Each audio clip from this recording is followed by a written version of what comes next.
প্রিয় সহযোদ্ধা ভাইরা, 13 ও 14 তারিখ সারা দেশে বিক্ষোভ মিছিল, 15 ও 16 তারিখ লাগাতার শাটডাউন হবে বাংলাদেশের তথা ঢাকা প্রবেশ মুখগুলো আপনারা লাগাতার ভাবে শাটডাউন করে দিবেন। দেশের প্রতিটি গুরুত্বপূর্ণ স্থাপনাগুলো নজরদারিতে রাখবেন, বিশেষ করে আন্তর্জাতিক বিমানবন্দরগুলো নজরদারিতে রাখবেন।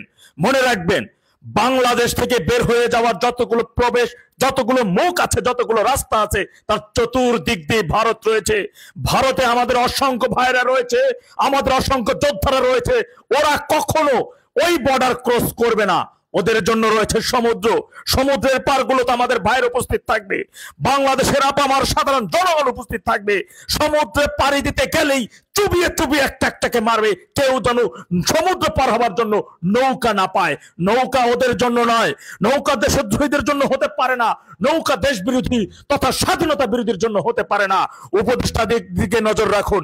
এই এনজিও উপদেষ্টারা, তারা কিন্তু আপনারা জানেন, মন্ত্রণালয়ের চেয়ারে বসার আগে একজন উপদেষ্টা আজ পর্যন্ত তাদের ব্যক্তিগত সম্পত্তির কোনো হিসাব দেয় নাই। তথাপি তাদের বাপ দাদা 14 পুরুষ পর্যন্ত যেন আগামী দিন রাজার হালে বসে খেয়ে যেতে পারে, সেই অর্থ তারা এরই মধ্যে লুট করে নিয়ে গেছে। IMF এর দ্বিতীয় কিস্তির সম্পূর্ণ টাকা তারা মেরে দিয়েছে। আজকে বাংলাদেশটাকে যখন দেখা যাচ্ছে ডিসেম্বরের মধ্যে দেশের 5 কোটি মানুষ খাদ্য সীমার নিচে চলে যাবে, দেশের প্রায় 1 কোটি শিশু স্বাস্থ্যহীনতায় ভুগবে। আজকে আপনারা দেখেছেন বাংলাদেশে প্রায় 353টি কলকারখানা বন্ধ হয়ে গেছে। আজকে আমার দেশের লক্ষ লক্ষ ভাইয়েরা কর্মহীন হয়ে গেছে, চাকরি চলে গেছে তাদেরকে। দেখেছেন, বিদেশে থেকে, দেশের বাইরে থেকে জননেত্রী শেখ হাসিনা শুধু ঢাকা লকডাউনের ঘোষণা দিয়েছিল, কিন্তু সারা বাংলাদেশ আজকে লকডাউনে পরিণত হয়েছে। আজকে বৃদ্ধ থেকে যুবক থেকে শিশু বাচ্চারা পর্যন্ত রাস্তায় বের হয়ে আসছে, কারণ এই প্রজন্ম তথা এই 5 প্রজন্মের জেনারেশন তারা বুঝতে পারছে তারা কত বড় ধোঁকা খেয়েছে। দেশের জনগণ বুঝতে পারছে তাদেরকে কিভাবে প্রতারিত করা হয়েছে, কিভাবে প্রতারিত করেছে ডেভিল ইনুস, কিভাবে প্রতারিত করেছে 151 জন সমন্বয়ক, এই সকল দেশ বিরোধী দেশদ্রোহীদের। তথা আমার সহযোদ্ধা ভাইয়ের আগেই বলেছিলাম, সেনাবাহিনী কিন্তু আপনাদের মিছিলে কোনো বাধা প্রদান করবে না, দেশপ্রেমিক পুলিশ সদস্য আপনাদের মিছিলে বাধা প্রদান করবে না।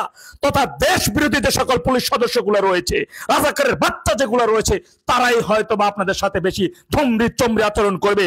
কিন্তু যারা বেশি রকমের বাধা সৃষ্টি করবে, যে সকল পুলিশের প্রশাসনগুলো অতিরঞ্জিত কোনো কিছু করবে, তাদের নাম ঠিকানা, তাদের চাকরির পদ পদবি কি আছে, সম্ভব হলে বিপি নাম্বারটা সংগ্রহ করে কাউকে না দিতে পারেন, আমার ইনবক্সে দিবেন। আজকে দেখেছেন ধানমন্ডি 32 নম্বরে একটি 10ম শ্রেণীর ছোট্ট একটা শিশু বাচ্চা ছেলে, তার কাছে কিছুই ছিল না, সে কোনো মিছিলে আসে নাই, সে কোনো দলের হয়ে আসে নাই, তার কাছে শুধু 71 মহান মুক্তিযুদ্ধের একটা বই পেয়েছে, যে বইয়ের কারণে তাকে গ্রেপ্তার করে নিয়ে গেছে। আজকে দেখুন দেশবাসী, আজকে এই দৃশ্যটা দেখুন, দেশবাসী দেখুক আজকে মায়ের বয়সে একজন নারীকে কিভাবে নির্মমভাবে নির্যাতন করেছে এই দেশদ্রোহীর বাচ্চারা, এই রাজাকার আলবদরের বাচ্চারা। সুতরাং আমাদের লড়াই সংগ্রাম 71-এর মহান মুক্তিযুদ্ধের চেতনা ধারণ করে দেশ রক্ষা করার, দেশের মাতৃভূমি রক্ষা করার। যে সকল ভাইরা চাকরি হারিয়েছে, আজকে যতগুলো কারখানা বন্ধ হয়ে গেছে, দেশের শীর্ষ শিল্প প্রতিষ্ঠান গাজীপুরের টায়ার গ্রুপটাকে যারা আগুনে পুড়িয়ে ছারখার করে দিয়েছে, শত শত শ্রমিকদেরকে তারা সেদিন জান্তভাবে তাদেরকে পুড়িয়ে মেরেছে, তাদের বিচার নিশ্চিত করার জন্য। যারা 3200 পুলিশ হত্যা করছে, তাদের বিচার নিশ্চিত করার জন্য।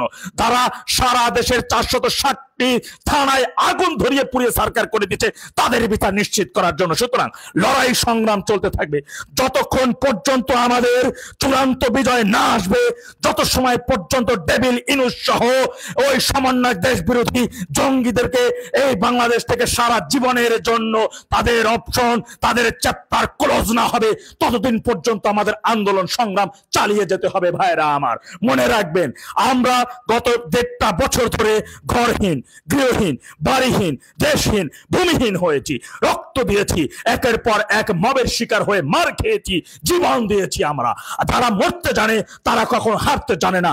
মরতে যখন শিখেছি, কেউ আমাদের দাবায় রাখতে পারবে না। আমাদের নেতা বঙ্গবন্ধু শেখ মুজিবুর রহমান আমাদেরকে লড়াই করে বাঁচতে শিখিয়েছেন। লড়াই সংগ্রামের মাধ্যমে কিভাবে দেশের স্বাধীনতা সার্বভৌমত্ব অক্ষুণ্ণ রাখতে হয়, কিভাবে দেশের মানচিত্র থেকে দেশ বিরোধীদের উৎখাত করে দিয়ে আমাদের মাটিকে আমরা পূর্ণভূমিতে, পবিত্র পূর্ণভূমিতে পরিণত না করা পর্যন্ত আমাদের এই সংগ্রাম অব্যাহত ভাবে চলতে থাকবে। এই সংগ্রাম কেউ দাবায় রাখতে পারবে না, কারণ আমরা মুসলমান। মুসলমান একবার মরে, বারবার মরে না।